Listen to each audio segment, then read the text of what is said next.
casi como en un anticipo de lo que dentro de poco más de 2 semanas vamos a compartir al iniciar un tiempo de preparación a la Pascua de Resurrección en la Cuaresma.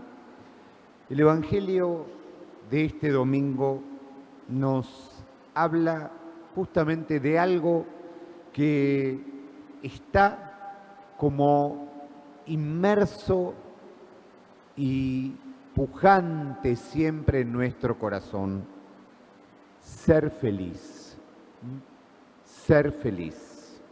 La felicidad puede llegar a ser, en algunos casos, filosóficamente hablando, una meta a alcanzar, a conseguir, pero la felicidad, la bienaventuranza que hoy Jesús nos quiere compartir, tiene que ver mucho más bien con un estado del alma, una situación del corazón, que puede justamente estar presente aún en situaciones paradójicamente no felices. Entonces, es desde ahí que una de las cosas que tanto en el Evangelio de Mateo como en el Evangelio de Lucas, que hoy acabamos de leer, Jesús pone como una de las primeras cosas que comparte con los suyos, mirándolos fijamente, fijando su mirada en nosotros. Hoy Jesús también nos comparte este sermón, este discurso, esta palabra. Y entonces, justamente esa pregunta fundamental, ese querer ser feliz, quiere encontrar en esta palabra de Jesús su sentido. La felicidad, insisto, no es algo a poseer o conquistar, sino una condición que califica nuestra vida. Hay una realidad de la cual todos podemos dar en mayor o en menor medida testimonio. Siempre nos acercamos a Dios en la mala. Es como si lo pusiéramos así en porcentajes, es como que nos acordamos de Dios cuando necesitamos, cuando estamos pasando un dolor, una desgracia. Hoy, gracias a Dios también, 2 matrimonios vienen a dar gracias por 50 años y por 33 años. Eso es algo bellísimo y es algo muy importante, muy importante. Pero en la vida, en toda nuestra vida, la mayor cantidad de veces que nos acercamos a Dios es en el dolor, en la dificultad, y eso tiene que ver precisamente con la bienaventuranza. ¿Por qué? Porque justamente si nos fijamos bien, las situaciones que presenta Jesús al comienzo, esos bienaventurados, felices, están caracterizadas por una carencia, por algo que falta. Felices los pobres porque no tienen con quién contar, y precisamente todas esas carencias es como que van abriendo el espacio para Dios. ¿Por qué? Porque cuando nuestro espacio interior, cuando nuestro corazón está lleno de otras cosas, está como satisfecho, está lleno de nuestro ego, ahí entra y vemos con más claridad esta segunda parte del Evangelio. A veces queremos llenar nuestra vida de cosas, y esas cosas son precisamente las que ocupan todo el espacio, y entonces es muy difícil que haya espacio para Dios. San Agustín, hay 2 santos que han quedado como conmocionados de esta palabra y de este evangelio. Uno es Agustín. Agustín decía en uno de sus discursos, dice: aquí, sin embargo, cuanto más aumenta aquello que se llama riqueza, pero no lo es, no solo aumenta también el temor, sino que la codicia no cesa. Puedes darme muchas personas ricas, pero ¿puedes darme una sola persona rica sin miedo? Un hombre rico anhela acumular dinero, pero tiembla de miedo de perderlo. Esto decía Agustín. Ignacio de Loyola, también inspirado por este evangelio, tenía en claro que la riqueza era el primer paso que conduce al hombre a la perdición. Junto con ella, Ignacio menciona dos cosas más: la vanagloria y el orgullo. Esto está en los ejercicios espirituales de San Ignacio. Y acá lo interesante es que San Ignacio no solo menciona los bienes terrenos, no solo menciona las cosas, sino la riqueza como llenarse de uno mismo. Eso también tiene que ver con esta riqueza de la cual hoy el Evangelio nos advierte. Cuando estamos llenos de nosotros mismos, ¿por qué? Porque estar lleno de uno mismo nos hace entrar en la ilusión de que no necesitamos de Dios. Vivimos un mundo y una historia donde Dios ha quedado como al costado, ha quedado como relegado.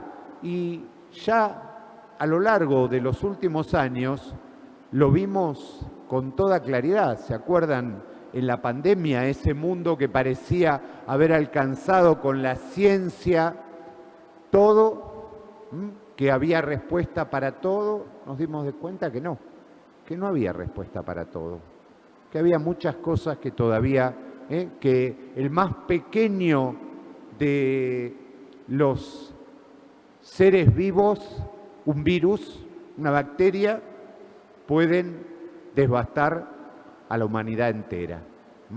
Entonces, desde ahí, es como que la vida también nos va enseñando esto que hoy Jesús nos dice. ¿Cómo hacemos lugar en nuestro corazón para que Dios entre? Y entonces, cómo esa felicidad no está atada a las cosas, sino está atada justamente a nuestra manera de ser, a nuestra manera de vivir. Yo siempre digo, si hay alguien bienaventurado al que nosotros consideramos, creemos, es la bienaventurada Virgen María.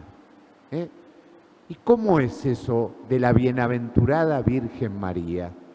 Una joven que recibe de parte de Dios un anuncio. Ese anuncio inmediatamente genera en ella una acción que es visitar a su prima Isabel. En esa visita a su prima concreta para ayudarla, María canta el Magnificat. Proclama mi alma la grandeza del Señor, porque Dios ha mirado la pequeñez de su servidora. Desde ahora en adelante, todas las generaciones me llamarán feliz, me llamarán bienaventurada. Ahora, pasemos al plano de lo real, de lo concreto. María vuelve, José que intenta abandonarla, o sea, María queda en trance de ser una madre soltera, tienen que salir de su pueblo por el decreto del emperador a censarse, y tienen que tener a su hijo en un establo. Luego de ese nacimiento tienen que huir a Egipto,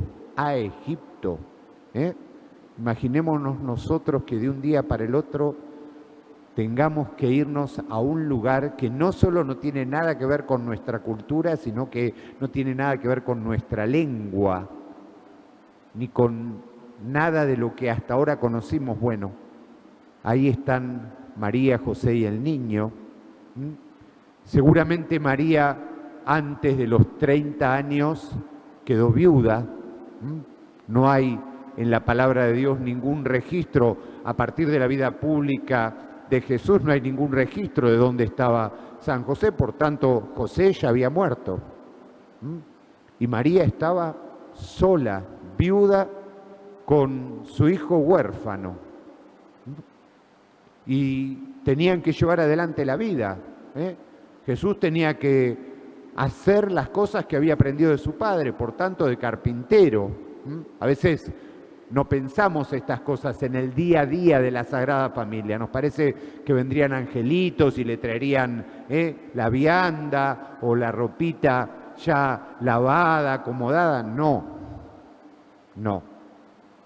Había que estar en el día a día.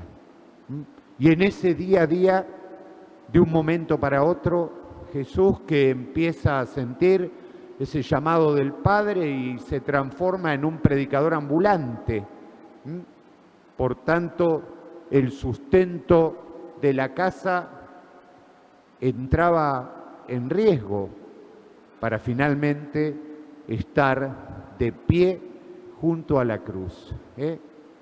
Todos estos vienen a ser los misterios dolorosos de la vida de María, ¿no? Los rezamos en el rosario todos los martes, todos los viernes, pero sin embargo María es la bienaventurada, porque la felicidad de María no dependía de todas estas cosas que, por cierto, son absolutamente terribles, pero que nunca pudieron acallar en ella su Magnificat, nunca pudieron cortar en ella ese sentimiento y esa certeza de que Dios está junto a nosotros, que Dios nunca nos suelta de su mano. De eso se trata, y de eso también justamente tenemos que ver nosotros. Primero, ¿qué significa para nosotros ser feliz? ¿Qué concepto vital de felicidad adherimos? ¿El de alcanzar las cosas o el de verdaderamente tener esa noción, esa certeza dentro del corazón? Y junto a esto, otra pregunta que podemos llevarnos para trabajar cada uno durante esta semana. ¿Qué espacio le damos a Dios en nuestra vida? ¿Qué espacio tiene Dios? ¿Tiene Dios un espacio en nuestra vida al levantarnos para agradecerles que ese día es un nuevo regalo? ¿Tiene espacio, como hoy, en la vida de 2 hombres y 2 mujeres para darle gracias por todo un camino y toda la construcción de un amor y de una felicidad? ¿Tiene espacio para también poder sentir que pese a todo y lo mucho que nos pasa, que nos acontece y que nos atraviesa, Dios sigue llevándonos a cada uno de nosotros de la mano? Que sea esto lo que justamente en este día en que Jesús, mirándonos fijamente como aquellos discípulos, nos dice con su bienaventuranza.